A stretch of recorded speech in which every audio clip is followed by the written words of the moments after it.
Oke, kita ketemu lagi teman-teman. Ya, kali ini saya ingin membahas mengenai market bullish.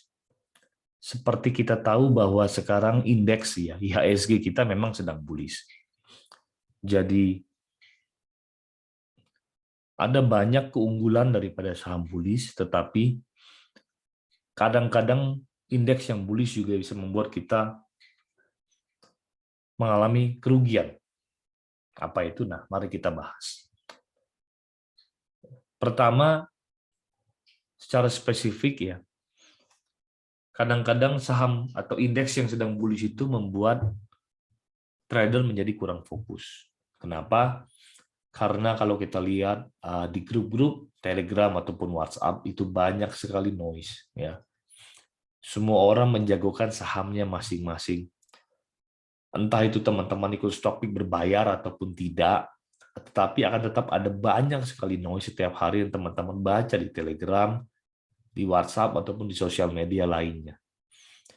Sehingga bagi trader pemula kadang-kadang bingung mana yang harus dibeli. Karena kelihatan kalau market bullish itu semuanya seolah-olah akan naik jauh gitu, padahal enggak. Memang banyak orang bilang kalau market bullish itu monyet pun bisa profit, betul, tetapi profit kan beda-beda, ada yang 1%, ada yang 4%, ada yang 100%, ada yang 400%. Kalau ditanya semua orang pasti ingin dapat profit yang 400%, tetapi bagaimana caranya? Ya kan? Tentu tidak sembarangan asal ikut stock pick orang, tidak sembarangan ikut pilihan saham orang lain. Kenapa saya bilang jangan ikut pilihan saham orang lain? Karena beberapa contoh, misalnya satu, belum tentu mereka paham benar saham yang dibeli. Kadang-kadang kesalahan kita sebagai trader pemula adalah ketika kita ikut di dalam sosial media, ketika kita tidak tahu sesuatu yang tentang saham ya, dan kita lihat ada orang lain yang bicara tentang saham, kelihatannya seolah-olah mereka lebih paham daripada kita soal saham. Padahal belum tentu. Mohon maaf ya, bisa saja mereka asal-asalan. Nah, kemudian beberapa faktor lain, misalnya beda trading plan. Kadang-kadang ada trader melihat analisa-analis, oh beli saham A, target yang dilihat cuma entry target, tapi dia tidak lihat bahwa ternyata di laporan analis itu jelas tertulis, contohnya analisa ini berlaku untuk setahun ke depan. Nah, trader ini beli saham hanya untuk jual beli selama seminggu, jadi salah besar ketika kita lihat stock pick, entah itu analis ataupun siapapun juga, tetapi kita tidak melihat time frame filosofi trading dia. Orang beli untuk disimpan selama setahun, Anda beli untuk disimpan selama seminggu. Kemudian ketika Anda tidak sesuai atau tidak dapat profit, wah jelek ini analisnya atau salah ini stock pick-nya. Padahal bukan begitu juga, tetapi memang beda time frame. Kemudian hal berbahaya lainnya dengan mengikuti stock pick orang lain adalah begini. Anda lihat orang lain tulis beli bumi, average entry 60, stop loss 55, TP-nya 200 misalnya. Oke lah, siapapun boleh bikin trading plan, bebas. Tapi yang jadi masalah adalah orang yang kasih Anda stock pick ini belinya cuma 10 juta. Kalau dia cut loss, loss-nya 1 juta. Modalnya dia 100 juta. Jadi kalau dia cut loss 1 juta dari total modal 100 juta, dia cuma rugi 1%. Buat dia nggak soal. Nah, teman-teman ikut. Wah, bagus nih kayaknya. Teman-teman punya modal 10 juta. Beliin semua 10 juta. Cut loss 1 juta. Nominal cut loss-nya sama 1 juta. Tetapi dari keseluruhan total teman-teman, portofolio, 1 juta itu kan 10% berasa. Sementara bagi dia tidak berasa. Lebih parah lagi, misal yang kasih stock pick cuma beli 100 lot, teman-teman beli 10.000 lot. Ya. Yang kasih stock pick modalnya cuma 10 juta, teman-teman modalnya 100 juta. Berbahaya sekali. Maka dari itu, Saya tidak bilang bahwa kita tidak boleh melihat pilihan orang lain. Boleh saja karena itu kan membantu. Tapi kita harus membuat trading plan sesuai dengan belief kita sendiri, ya, dan sesuai dengan manajemen risiko kita.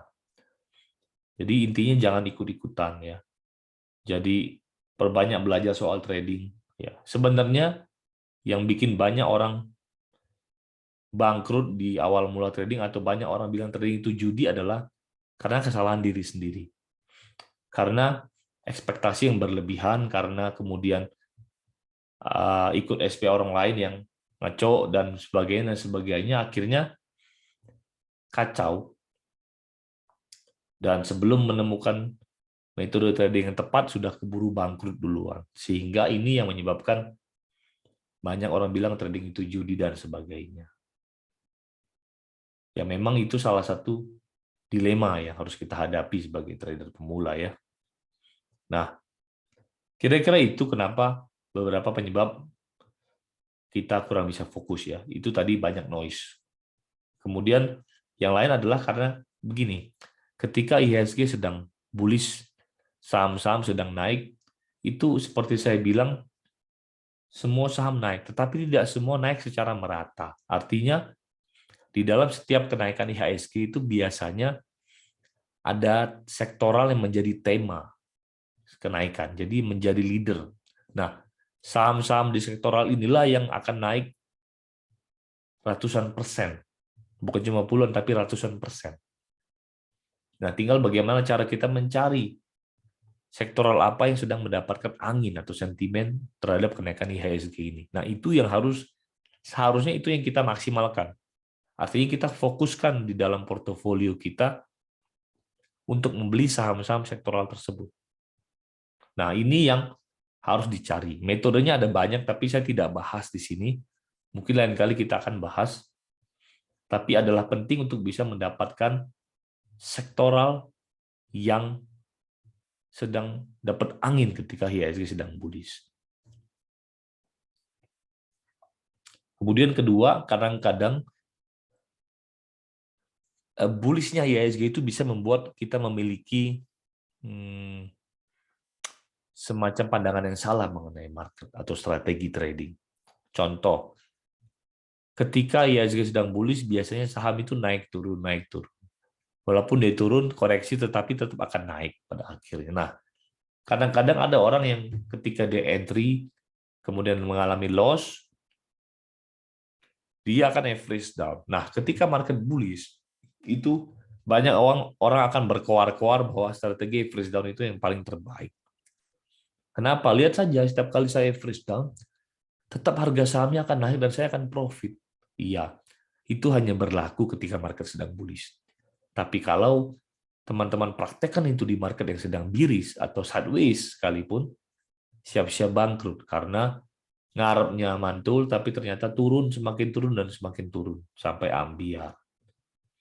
Nah, jadi adalah penting di dalam kondisi market apapun menurut saya jangan melakukan average down. Oke lah di market bullish boleh mungkin ya. Tapi jangan jadikan itu sebagai patokan yang paling penting atau sesuatu rumusan yang bagus. Ya, jangan. Kemudian kita bicara mengenai strategi exit dan entry. Ya, jadi gini, di dalam market bullish itu, kalau kita bicara soal pergerakan pola market, ya, kita tahu bahwa saham itu ketika naik dia nggak begini, dia nggak garis lurus, ya, tapi dia akan bikin seperti ini, ya kan? Nah, pola pergerakan ini itu ada berbagai macam, ya. Beberapa contoh adalah seperti ini. Ini yang kita sebut dengan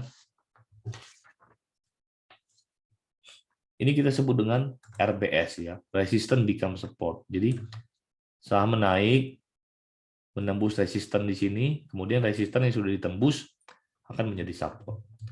Ini adalah struktur market yang pertama, resisten become support. Nah, struktur market yang kedua tuh seperti ini.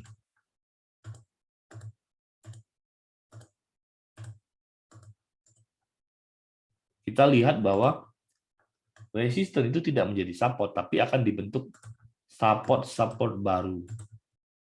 Nah, ya. Jadi yang pertama ini adalah biasanya struktur market yang terjadi ketika saham itu atau indeks sedang dalam kondisi sideways atau bearish. Nah, ini yang kedua ini adalah struktur market yang terjadi ketika indeks sedang bullish. Jadi teman-teman harus pahami dulu, oh ternyata seperti ini ketika indeks sedang bullish. Sehingga kita bisa maksimalkan, misalnya kita tahu entry itu ada berbagai tipe, misalnya ini resisten, ya, ini support, ada berbagai macam tipe entry kan, 3 lah secara garis besar. Yang pertama itu buy on support, jadi dia ketika turun di support dia beli. Yang kedua adalah buy on retracement, jadi ketika dia mantul dari support baru dia beli. Dan ketiga adalah buy on breakout dari resistance.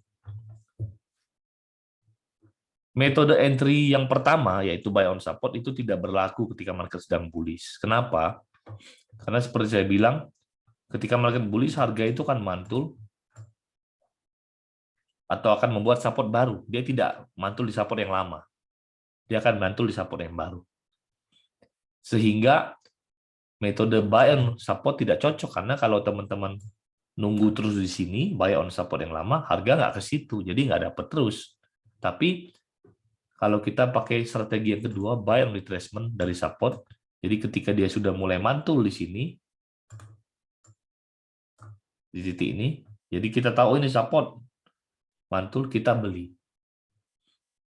Ya, kita beli. Nah, itu yang bisa kita praktekkan di market yang sedang bullish. Atau bahkan jangan takut untuk melakukan buy on breakout, selama kita tahu misalnya sentimen yang ada masih bagus, atau